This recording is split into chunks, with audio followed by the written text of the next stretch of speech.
This is a fun and easy way to quickly update an ordinary home interior, plain old mirror. It's not vintage.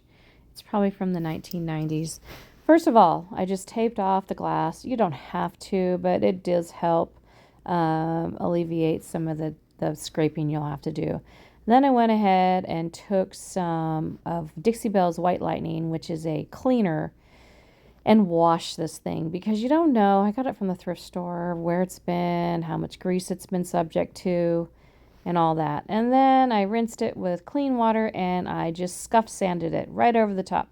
Now, the little squirrely things on here definitely are like raised, but the thing is that the sandpaper got super gummy up. So whatever they put factory finish on these things is yucky, and it needs to be just kind of scuff sanded a little bit. I'm going to start with layering a couple colors, and I decided that I wanted to put kind of a texture feel to this because it is a smooth surface metal mirror. I went ahead and took this is actually Wise Owl's Native Clay.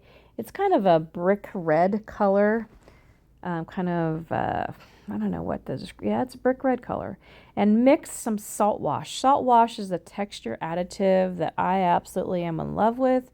What you do is you mix the salt wash with your paint and get it to like a cake batter, brownie batter consistency. And what that does is gives you a really cool finish on your piece. So when you have a slick surface, it's a great thing to use. Now I am kind of pouncing my brush.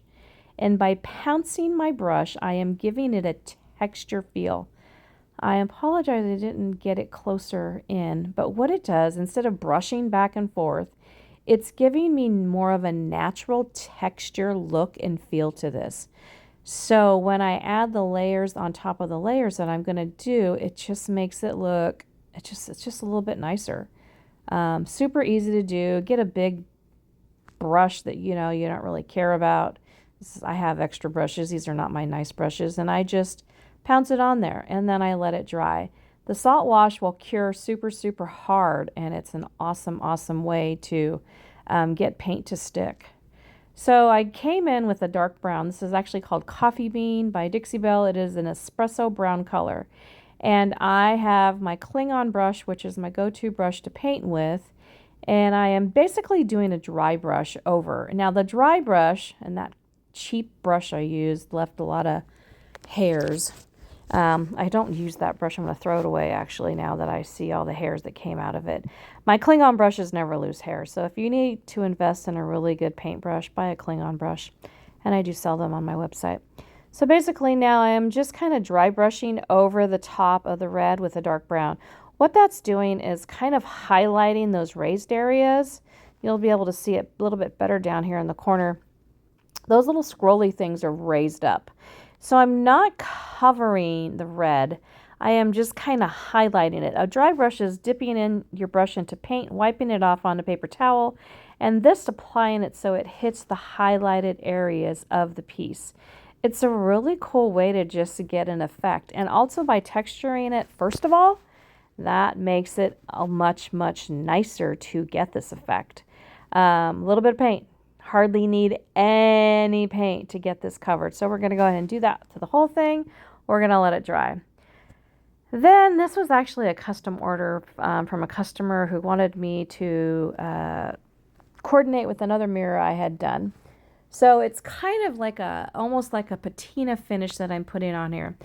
What I'm using is a chalk paste. Chalk paste is a super thick form of like a chalk paint, but it's like almost like how would I describe it? Like a thick frosting.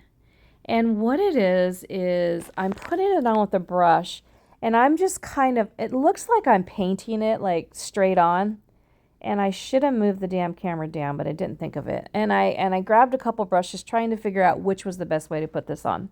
Most of the time I just use my finger, but this is a big mirror, so I thought, am I going to make it with my finger? So I am taking my brush, I am dipping it in my chalk paste. It's a turquoise color. And I am just hitting the tops of the raised areas. Kind of turning my brush a little sideways and just hitting the top of the raised area. So all of a sudden, the scrolls that are on this mirror are now going to pop up like 3D wise. Then I thought, oh, let's just use my finger. It might be easier. Using your finger gives you a little more control than using a brush sometimes. So I went back and forth because it was a large mirror. Do I want to use my finger all the way around? Do I want to use a brush? I had to stop and go help customers. I had paint all over my hands. I don't know. Do what's more comfortable for you. But just hit it lightly over the raised areas, and then all of a sudden, those details will just pop off of the frame. You can't see them now, right? All of a sudden, you start using a little bit of enhancement. Now, you could do the same thing with a gilding wax. You can do the same thing with a thicker kind of paint. What else could you use? There's a variety of chalk paste. And actually, this chalk paste is by Posh Chalk, which is the Wood You Bend people. This one's a fun one. What's this color? What is it called? Phthalo green or something like that. It's really fun.